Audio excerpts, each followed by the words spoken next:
YouTube, in this video we're going to look at factoring more generally speaking. So just given a set of polynomials, I have these 6 polynomials right here. What we want to do is factor them and factor them completely, but kind of how we approach problems like this. So one thing I'll tell you is this. In terms of factoring and how to accomplish it completely, we're just always going to look for a GCF first. So one thing I do want to make a note of is always this. Always look for the GCF first. Look for GCF first. But I'll tell you, after doing that, it's going to come down to whether my trinomial or my polynomial has 2 terms. I'm going to write this as kind of split up here. 2 terms, 3 terms, or 4 terms. And I'll tell you why, because when it comes to things that have 3 terms, we really just look at these as kind of like general trinomials. So we're saying things that are in quadratic form or that look like they're in quadratic form, something like this. When we talk about 4 terms, what we're really looking at most of the time is we're going to factor by grouping, okay? And then if we have 2 terms here, we usually have a difference of 2 squares, so a difference of 2 squares. Or we could have a sum or a difference of 2 cubes. And so these are the things that we're always going to be kind of like scanning for here. So as we look at these here, we say number 4. First thing I notice is that there's no GCF between a cubed and 27. But the second thing I notice is that it has 2 terms and that these are both perfect cube numbers. So because they're both cubes, we're going to factor this using our sum of 2 cubes formula, which says we get a binomial times a trinomial. The binomial here, I just put an a into 3 because these are the quantities I would cube to get the a cubed and 27 respectively. And then over here I would get a times a, which is a squared, a times 3, which is 3a, and then I would get 3 times 3, which is 9. And I know that this back term is always positive, and I remember that this one's always the opposite of what I put here. So here's our completely factored form of this. And I know that because when you factor a sum or a difference of cubes, this thing right here will never break down any further. So looking at number 5 here, I notice this also has 2 terms in it, so maybe a difference of 2 squares or a sum or a difference of cubes. But the first thing I notice really is that there's a GCF. So when we take out that GCF, I think that, I'm not sure if 6 is a factor of 760, but we can check to see if 6 is common to 750, divided by 6. It is. So if we were to take out 6 and then z to the second, what we get left with then is just z to the 3rd power minus, and I believe we just got here 125, so 125. So I recognize now that this is a difference of cubes. So we're going to rewrite this now all together as 6z squared times my binomial times my trinomial. In my binomial I'd have z and also 5, and this would be negative to match this sign here. So everything over here I would get by z times itself, z times 5, which is 5z, and then 5 times 5, which is 25. So the last thing here is that I'm going to put a positive on the last term, and this will be positive to be opposite of what I see here. This would be our completely factored form.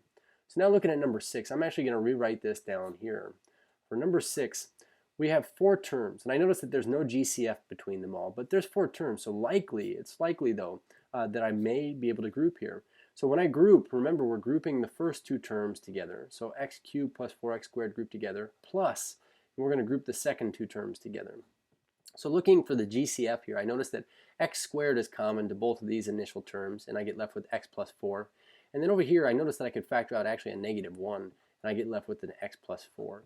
So now because this and this have in common the x plus 4 part, we're going to factor that out front, and I get left with x plus 4 out front, and then I'm left with x squared here minus this 1. So now when we said factor completely, we really mean we need to do this completely. So this does equal this, but I notice that that's a difference of squares there, that x squared minus 1. So x plus 4 times x plus 1, x minus 1.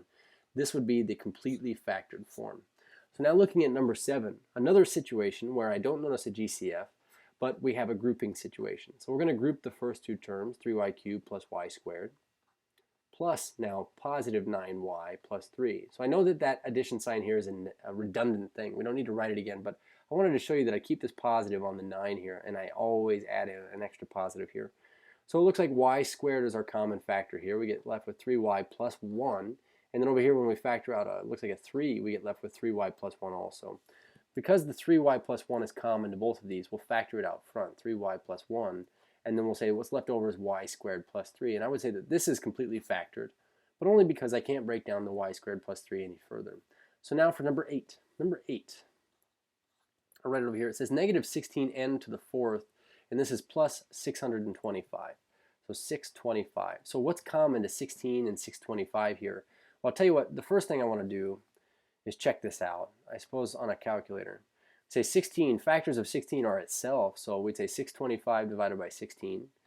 That's not common to both of these. So we say 8. 8 is a factor of 16, so maybe if we were to say 625 divided by 8, that would go in. How about 625 divided by 4 is a factor of 16. 625 divided by 2.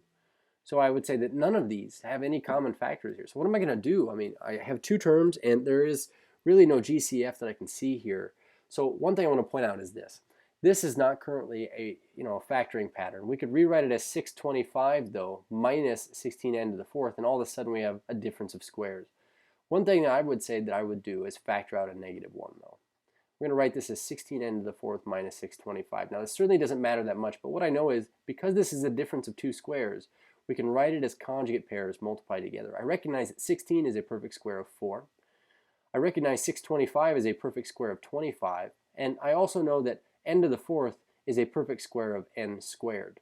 So I have 4n squared in the front, plus 25 and minus 25. So I also recognize that that right there, this is a 25, I apologize, is a difference of squares. So we get negative 1, and then I would get the 4x squared plus 25, which is a sum of squares and does not factor, and then I would get 2x plus 5, 2x minus 5. So you have to see how we keep going on these things. I knew that this split up into that and that. So for our last one here, we have 5w to the sixth minus 25w to the fourth plus 30w to the second. So I look at this, I say, well, GCF-wise, I notice that 5 is a common factor to everybody, and so is the w squared. So we say 5w squared, we'll put it out front. We get left with this, we get w to the fourth minus 5w to the second plus 6. And what I want to point out here is that this thing right here is not quadratic, but because this is a 4, and because our middle variable is an exponent that is half of that leading exponent of 4, and because our last term here is a constant, and because it's a trinomial, then we say that this is in quadratic form, which really means that we could rewrite this just like we do a normal trinomial, where I say, well, can you think of two values that multiply out to be a 6 that add up to be a negative 5? And I can think of two. I can think of a negative 2 and a negative 3.